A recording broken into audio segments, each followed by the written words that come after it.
Hello bongs, welcome to my YouTube channel the Bong uncut. Disney plus হটস্টারের YouTube চ্যানেলে কিছুক্ষণ আগে 10টার সময় সারাক 2 এর ট্রেলার বেরিয়ে গেছে। তো এই ট্রেলারটা কালকে আসার কথা ছিল, কিন্তু বাই এনি চান্স পোস্টপন হয়ে আজকে রিলিজ করলো। মহেশ ভাটকে নিয়ে তো অনেক কথাই উঠছে, অনেক কিছুই উঠছে, সেসব দিকে আমি না গেলাম, আমি সোজা ট্রেলারটা নিয়ে কথা বলি কিছু।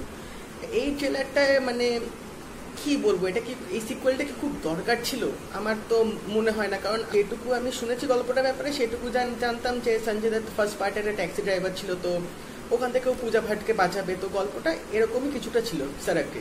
এবার সারাক 2তে যেটা শুরু হচ্ছে সেটা দেখলাম যে পূজা ভাট এখানে মারা যাবে, আর সঞ্জয় দত্ত যে ওর বিজনেসটা অনেকটা এক্সপ্যান্ড করবে, ও তারপর এখন ট্যাক্সি ড্রাইভার ছেড়েও দেবে, মানে ট্যাক্সি চালাবে না। গল্পটা এটা নিয়ে, তো ওর সাথে আলিয়া ভাটের দেখা হবে, তো এবার ওরা একটা ট্রিপে বেরিয়ে যাবে।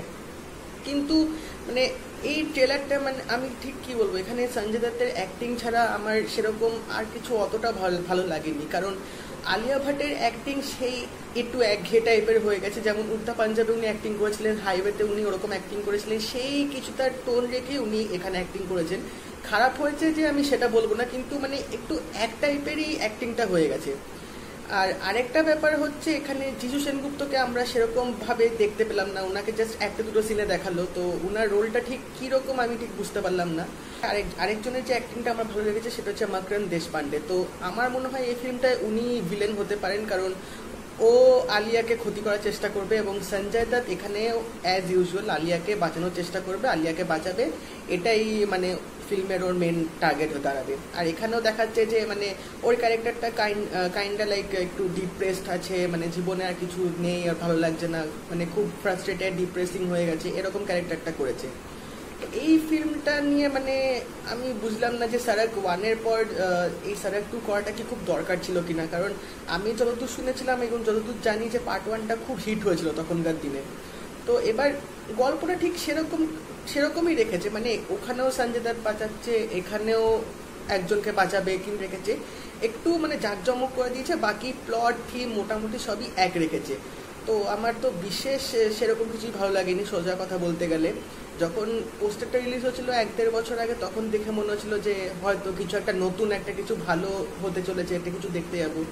বাট আজকে যে ট্রেলারটা দেখলাম, মানে আমি তো কিছু বুঝতে পারলাম না যে এটা কি হতে চলেছে 28 তারিখে। অলরেডি ডিসলাইক ভর্তি ইউটিউবে, স্বাভাবিক ব্যাপার, সবার রাগটা এখন উগড়ে দিচ্ছে, কিন্তু অ্যাজ আ ফিল্ম যদি দেখতে চাই, অ্যাজ আ ট্রেলার যদি আমি বলতে চাই, আমার কিন্তু অতটা ঠিক পোষায়। অ্যাক্টিং ছাড়া কিন্তু আমার সেরকম আর কোনো কিছু ভাল লাগলো না। আরেকটা প্লাস পয়েন্ট যেটা আমার লেগেছে সেটা হচ্ছে গানগুলো। মহেশ ভাট ফিল্মসের গানগুলো কিন্তু খুব ভালো হয়, বই যা খুশি হোক সেটা কিছু ম্যাটার করে না, কিন্তু গানগুলো কিন্তু খুব ভালো হয়, প্রত্যেকটা গানই খুব ভালো হয়ে থাকে। ওনাদের আগের ট্র্যাক রেকর্ডগুলো দেখবেন, প্রত্যেকটা ফিল্মের গানগুলো কিন্তু ভালোই পপুলার ছিল, এখন ইভেন পপুলার আছে। তো এখানে একটা গানই দেখিয়েছে যেটা আমার দেখে মনে হলো যে মানে অ্যালবামটাও আশা করছি ভালো হবে, কিন্তু ফিল্মটা নিয়ে আমি কিছু মানে আশা রাখতে পারছি না, কারণ সত্যি কথা আমার অতটা ঠিক ভালো লাগেনি বলতে গেলে। তো এখন 28 তারিখে দেখা যাক কি হয়, ডিজনি প্লাস হটস্টারে আসুক। অলরেডি তো আমার মনে হচ্ছে প্রচুর এটা ডিসলাইক মানে রেকর্ড করে দিতে পারে, কোনো ভরসা নেই। আমি দেখছি যে এটা এগোচ্ছে, হয়ে যেতেই পারে। তো তোমাদের ট্রেলারটা কেমন লাগলো আমাকে জানিও, আর ভিডিওটা ভালো লাগলে একটা লাইক করে দিও, শেয়ার করে দিও, আর চ্যানেলে নতুন হলে সাবস্ক্রাইব করে দিও, এরকম আরও অনেক রিভিউ আর অনেক কন্টেন্ট দেখতে পাবে। তো দেখা হবে তাহলে পরের ভিডিওতে।